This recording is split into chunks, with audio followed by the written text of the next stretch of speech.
Baik, selamat malam teman-teman. Perkenalkan, nama saya Rafael Mantus Tanggang, dapat dipanggil Rafael. Saya di sini akan menjelaskan tentang teori Looking Glass Self atau teori cermin diri, di mana teori ini dijelaskan oleh Charles Horton Coley. Charles Horton Coley adalah tokoh sosiologi Amerika Serikat yang dikenal luas atas karya-karya yang telah ia ciptakan dalam ilmu sosiologi, psikologi, sosial, dan teori organisasi. Coley terlahir di Ann Arbor, Michigan pada Amerika Serikat 17 Agustus 1864. Coley memulai pendidikannya di Universitas Michigan pada usia 16 tahun dan lulus dengan gelar sarjana pada 1887. Setelah itu, ia melanjutkan studi di bidang ekonomi politik dan sosiologi dan mendapatkan gelar PhD. Pada 1894, Coley dikenal karena teori tentang Looking Glass Self yang menjelaskan bagaimana individu seperti kita membentuk konsep diri melalui interaksi sosial. Ia mengajar di Universitas Michigan sepanjang karirnya. Charles Horton Coley juga bekerja sebagai seorang sosiolog dan akademisi. Ia mengajar di Universitas Michigan mulai tahun 1892 hingga akhir karirnya.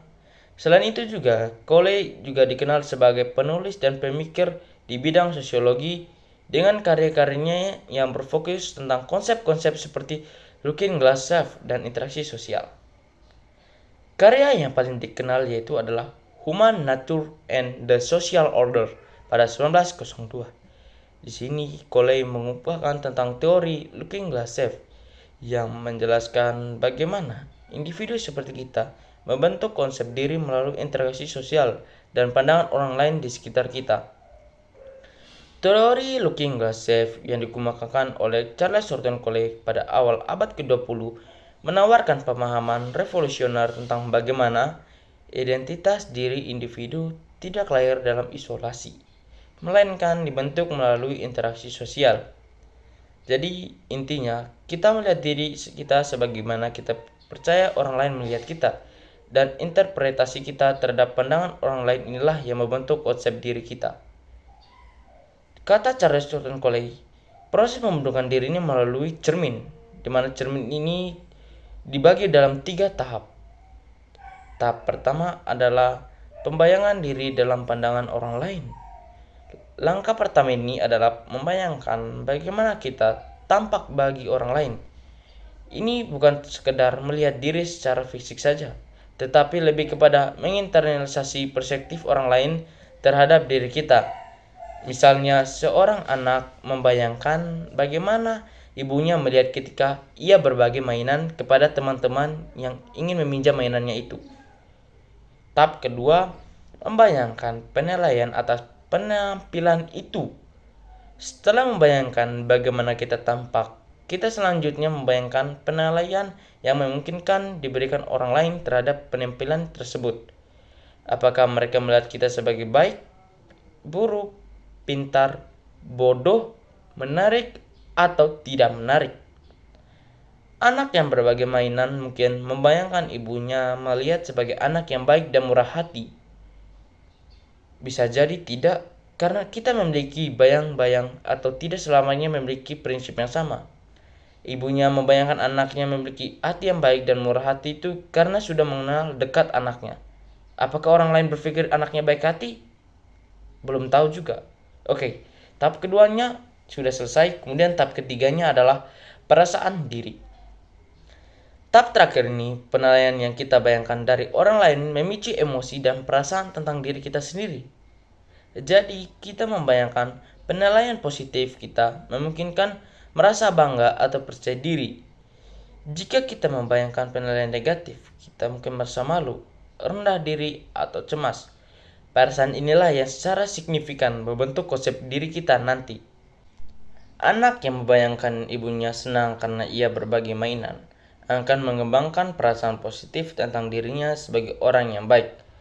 Tapi perlu ingat teman-teman, tidak semuanya berjalan secara mulus. Ada juga orang yang berpikir hal yang lain dibanding pemikiran kita. Jadi dengan itu kita harus menjaga perilaku kita agar tetap terlihat baik. Kemudian Coley menekankan juga pentingnya kelompok atau peran kelompok sosial dalam teori Looking Glass Safe, di mana teori ini menekankan itu tentang kelompok sosial tadi, lebih khususnya adalah kelompok primer dalam proses pembentukan diri ini.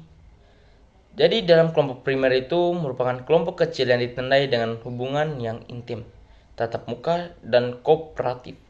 Misalnya, keluarga, teman bermain masa kecil, kelompok persahabatan, persahabatan dekat, atau persahabatan jauh. Nah, interaksi dalam kelompok primer bersifat emosional dan personal, dan disinilah individu pertama kali mengembangkan pemahaman yang mendalam tentang bagaimana orang lain melihat dan menilai mereka. Pandangan dan penilaian dari anggota kelompok primer ini memiliki dampak yang paling kuat dan tahan lama pada pembentukan konsep diri.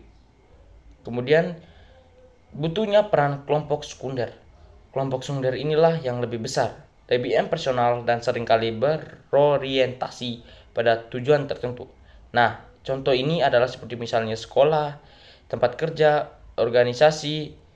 Nah, meskipun tidak sekuat kelompok primer, kelompok sekunder ini juga berkontribusi pada pembentukan diri dengan memberikan perspektif sosial yang lebih luas dan memungkinkan individu untuk melihat diri mereka dalam berbagai peran dan konteks sosial. Konteks sosial ini dimulai pada awal abad ke-20. Pada masa ketika Coley mengembangkan teori ini, Amerika sedang mengalami transformasi sosial yang signifikan akibat industrialisasi, urbanisasi, dan imigrasi besar-besaran pada saat itu. Nah, masyarakat Amerika saat itu menjadi lebih kompleks dan beragam, dan individu semakin sering berinteraksi dengan orang-orang di luar lingkaran keluarga dan komunitas terdekat mereka. Nah, ada poin pertama yaitu perubahan dalam struktur keluarga dan komunitas. Nah, poin ini sangat berpengaruh. Meskipun kelompok primer tetap penting, pengaruh lingkungan sosial yang lebih luas mulai terasa lebih kuat.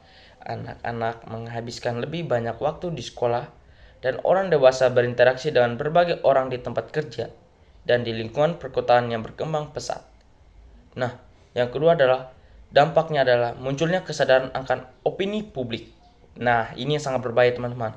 Dengan perkembangannya media massa pada saat itu dan peningkatan interaksi sosial, kesadaran akan opini publik atau pendapat orang lain dan bagaimana orang lain secara umum memandang seseorang menjadi semakin relevan dan membentuk identitas diri mereka sendiri, teman-teman. Nah, kemudian ada dampak ketiga. Fokus pada interaksi sosial dalam sosiologi.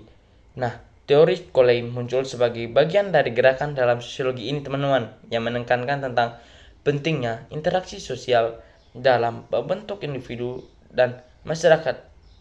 Ia berbeda dari pandangan yang lebih menekankan faktor biologis atau psikologis internal sebagai penentu utama perilaku dan identitas. Nah, intinya teman-teman, teori ini menekan pada sifat sosial diri orang lain atau diri kita sendiri bisa jadi, teman-teman. Jadi dengan menggarisbawahi bahwa diri tidaklah statis atau bawaan, melainkan terus-menerus dibentuk melalui interaksi sosial atau lingkungan sekitar kita. Oke, sekian dari penjelasan saya. Terima kasih.